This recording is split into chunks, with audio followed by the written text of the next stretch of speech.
Welcome to the Field to Film podcast brought to you by the Arkansas Soybean Promotion Board. Today we are talking about research projects that the Soybean Board funds, and so today we are here with Dr. Jeremy Ross. How are you doing today, Jeremy? Pretty good. And so you have been working on the Soybean Research Verification Program. Can you give us just a high level to start with of what Sure. that is? So the verification program, we have those in all the commodities. It's a 2-year commitment working with farmers, showing them, our recommendations for growing whichever particular commodity you're looking at. We're not looking at, the best fields or the worst fields. We're looking for those, kind of average fields. They may have some issues, but just proving to farmers and trying to educate farmers on our production practices that if you use our production practices, your return on your investment is going to be good, hopefully. We also educate newer county agents, and so the county agents are really don't have a whole lot of row crop experience. Yeah. A lot of them are animal science or ag business, and so we use that to really try to get them up to speed on our production practices.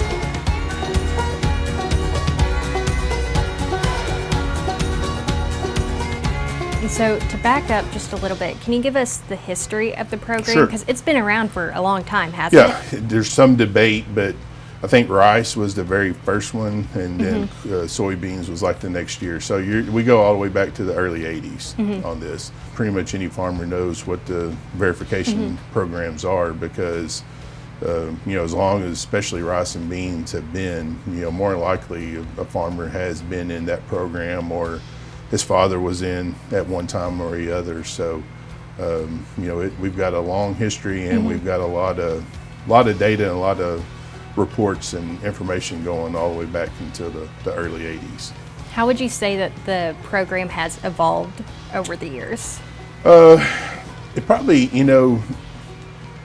really hasn't evolved a whole lot from the first, conception, back then, other than technology has changed. Herbicides have changed, planting practices have changed, the irrigation management has changed, and so, the program as a whole is probably still real similar to the way it was, when it first started. But I got to thank the promotion board because they fund it 100%, for salaries and travel and for incidentals that we have to have throughout the season, and so.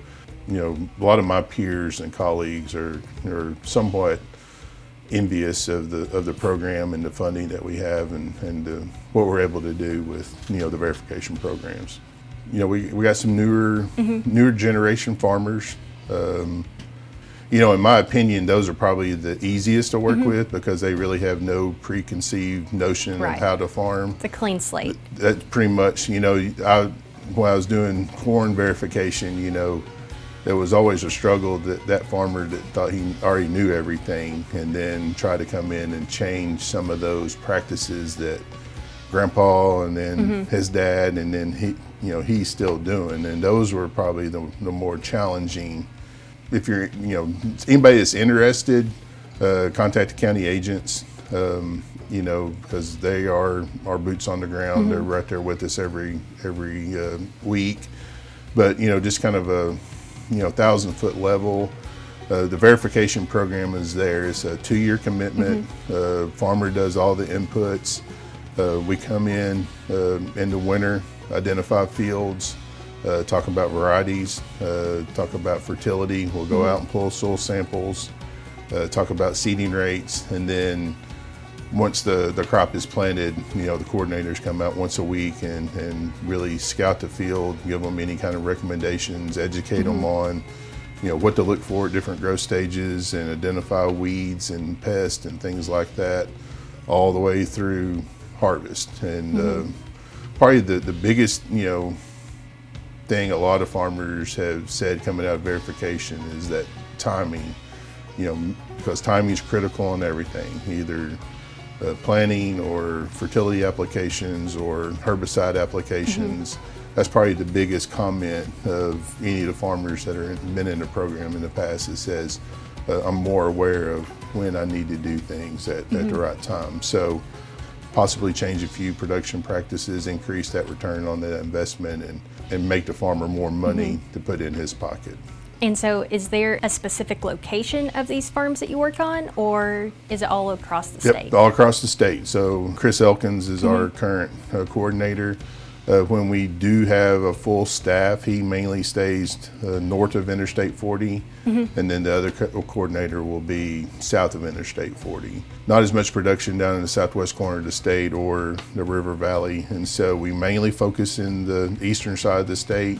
But about every other year, we'll try to, make a run up the River Valley, or the southern coordinator go down to the southwest corner of the state to help with those farmers down there and those county agents. So you had mentioned earlier, that you guys make the recommendations to provide the farmers. How do you go about those recommendations? Like, what things do you look for, and what does that look like? Starting with variety selection, we look at the variety testing data. To try to pick the varieties that are going to perform really well.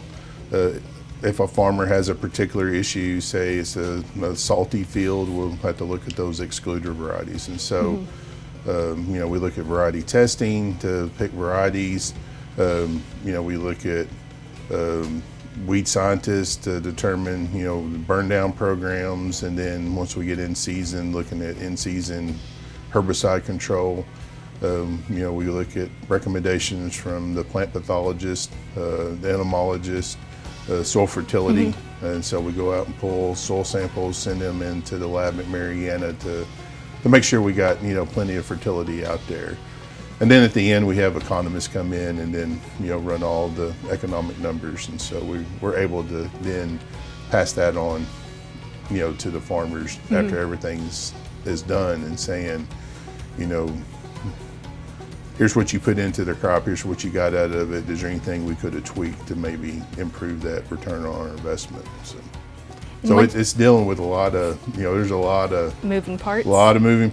Our coordinators talk to all the specialists. If they run into something throughout the season, they'll call the weed scientist or the entomologist or plant pathologist, to try to help, figure out what the problem is in these fields. And one thing that you'd said earlier that I found interesting was this program helps you educate county agents. Yep. Talk with us a little bit about that and how you've seen that play out. A lot of these agents are, they go to college, they go with the animal science route, or they go,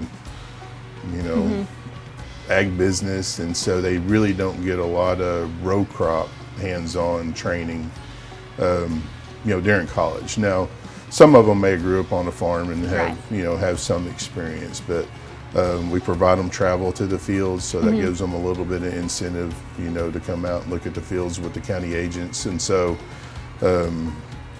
Chris and the former, coordinators are very knowledgeable on soybean production, and so I rely on them to really do a lot of this education, because they are, with those agents on a weekly basis. Putting a sweep net in their hand. Yeah. When we start sweeping for insects and looking at diseases, but after about 2 years, I'm not going to say they're going to be an expert in soybean production, but at least they have a lot more knowledge. Yeah. And so if a farmer calls them up and asks something about soil fertility, maybe they got enough confidence and experience that they can answer that question, or point them in the right direction and say, hey, I've seen this, give me a couple of minutes, let me find that answer for you, without just saying, I don't know. They have a foundation. That's it, yeah. So it's a really good, strong foundation. And so again, like when we go to the River Valley, we're kind of limited on, fields, just because we don't have a whole lot of farmers up there. So we may bring in county agents from surrounding counties to walk the field. They may not have a field in their county, but it may be in the neighboring county. And so there's been situations where we've had 2 or 3 county agents from other surrounding counties come in during that time and try to educate them as much as we can. So the way I'm seeing this is essentially you guys are helping just facilitate that community of knowledge within the industry, and really strengthening it from So it doesn't just stop at you guys, or it doesn't just stop at the farmers, it's everyone involved. Right. And, a lot of times, if a farmer has a consultant, this consultant may be out there walking it with us, and so we're educating them then. Education is a huge component of this, and trying to get, the word out about our recommendations and how to implement those recommendations. And so multiple applications of certain pesticides or things like that if you look at our researchers' data, well, those probably aren't going to really either, number one, pay for themselves or increase our yield on our soybean crop. And so, the biggest thing is education, not only for the farmers, but, you talk to a farmer and they'll say, they'll be in the verification program and their neighbor's asking, hey, what are y'all doing? But the word gets out, and we put signage up, so every field has a sign, saying, this is the verification field. But education, main point. Second point is the accumulation of economic data. We've got probably the biggest reserve and database for economics going back for many years. And so we've done some analysis of that and kind of look at trends and looking at herbicide use and pesticide use and yields and different things like that. And so there's been things in the past that we've noticed in verification fields that then we can use that to do more research to try to identify, how to solve that problem. So we use it not only to educate and to get our recommendations out there, we may use the fields then to come up with new recommendations if we start seeing some issues. And to continue researching and improving. That's right. Yep. To basically, at the end of the day, give back to the farmer. That's right.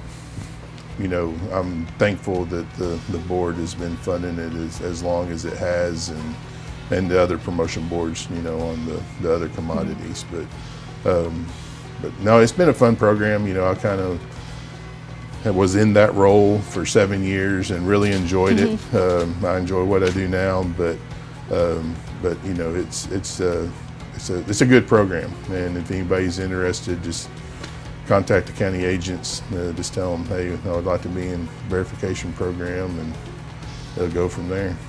Well, Jeremy, thank you so much for being with us today, and thank you for the work you're doing on this appreciate as well. it. Thank you.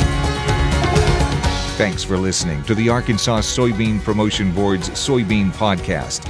We hope you'll follow us on Twitter and even more resources at themiraclebean.com.